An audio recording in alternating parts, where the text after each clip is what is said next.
Hi, Scott Whitley here, coming to you from the bass cabin. Hope you're doing well. In this lesson, I'm going to show you a few ideas that should help you really maximize your practice sessions. So, practice is a funny thing, and you can be economical with your practice and really get the most out of it, or you can kind of fritter that time away, really. And what we do is we kind of fall into the habit of just playing things we already know how to play because it feels good. We're kind of rewarding ourselves. We've already learned and put the hard work in to play this piece, and it's just, like I say, so easy to fall into the habit of just playing that over and over again. You might try and play it better or play it faster, but really we need to be putting most of our practice time, quite frankly, into things that we kind of can't already do, things that are very difficult and push us and stretch us. And that needs to be done, to get the most and to actually develop. It needs to be done in a very controlled and kind of disciplined way. So that's why I've come up with this concept: caged practice sets your bass playing free.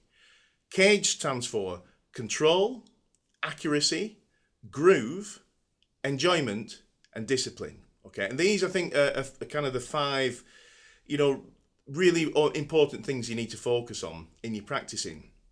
So let's look at each one of those. Okay, so control. So what we're talking about there is, rather than just kind of, I'll just pick the instrument up and just kind of have a whittle on it for half an hour. And let's be frank, that if you enjoy playing, once you pick the instrument up, it might be in your hands for an hour. And you might have just sat there, like I said earlier, noodling away, playing stuff that you enjoy playing. That's great. You've got to do that. I mean, there's, you have to reward yourself in that way. But at the same time, if even you decided to do half of that practice doing that kind of playing, and then the other half really kind of knuckling down and thinking, right, today I'm going to work on, the major scale arpeggios. I can't do it. I'm going to crack it, And you're not going to crack it in a day, but you're going to make progress if you control the way you practice. Okay, so that's what I'm talking about, control. And if you do practice in a controlled way, that promotes control of the instrument. Okay, so that you're kind of more in command of the instrument. So that's control. So moving on, A is for accuracy.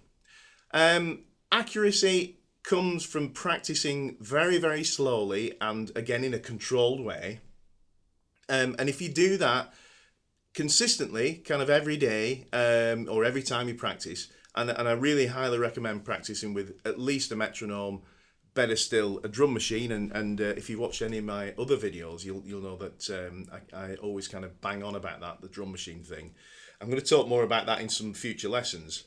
But yeah, practicing very, very, very slowly and gradually building up speed will improve and improve your accuracy on the instrument beyond belief, and it'll be accuracy both musically and in your technique. Okay, so you're not going to kind of misfret things as much, and like I say, this accuracy only comes from really slowing things down, speeding them up gradually, and being very kind of controlled about your practice. Okay, so that's accuracy. Groove, again.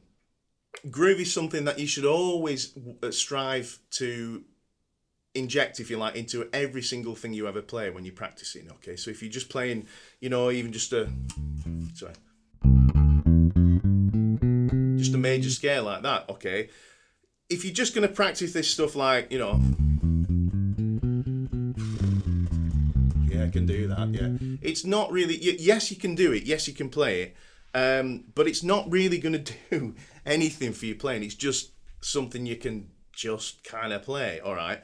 But by working on, with a drum machine and trying to make even that groove, let me just try and give you an example. So just major scale.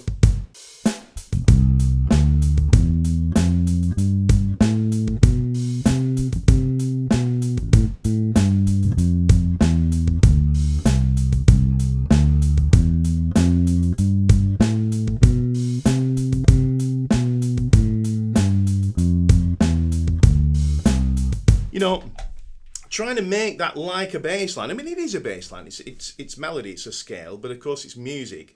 And so play it as such. Don't play it like an exercise. Play it like a piece of music.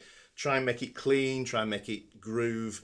And if you do that, if you think about it all the time when you're practicing, then when you just kind of go and do a gig or pick the bass up and jam or use your looper or whatever it is, that groove is going to be kind of just reinforced so much in you. It's just going to come out. You're just going to groove as a player. So, and of course, as well, practicing with the drum machine really helps you nail your timing as well. Again, more to come on that in future lessons.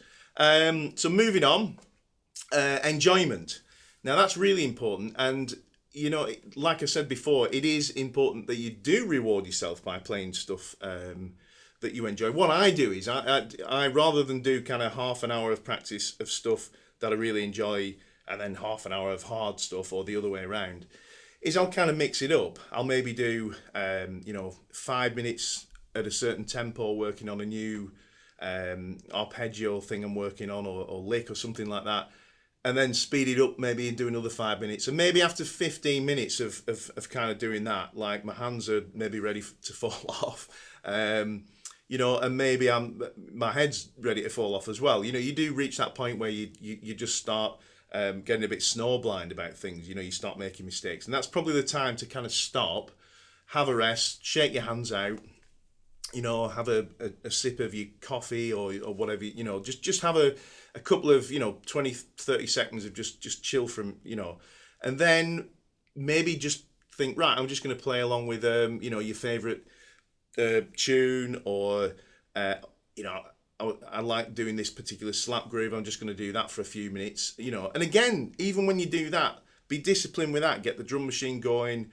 Try to make it as perfect as you can. Not just kind of, I can do this. Really try and make it groove. Okay, and that's how you're going to get enjoyment at it. But there's another sense of enjoyment that you get from constantly challenging yourself. Okay, so for example, if I'm working on a particular scale or piece or whatever it is, I'll challenge myself to play it better and maybe slightly faster than I did yesterday, okay, or the last time I practiced. So it's a good idea to keep a log of your practice. And like I say, I see it as a challenge rather than a chore. All right. So like I gave that example of the major scale. So let's say it's something a bit more challenging, like one thing that if you've never done it before, playing the scale chord, like arpeggios and so on. Okay, so that might be a challenge. Okay, so you could just, like I said before, yeah, or you can get the drum machine going. I'm gonna play half time. Sorry.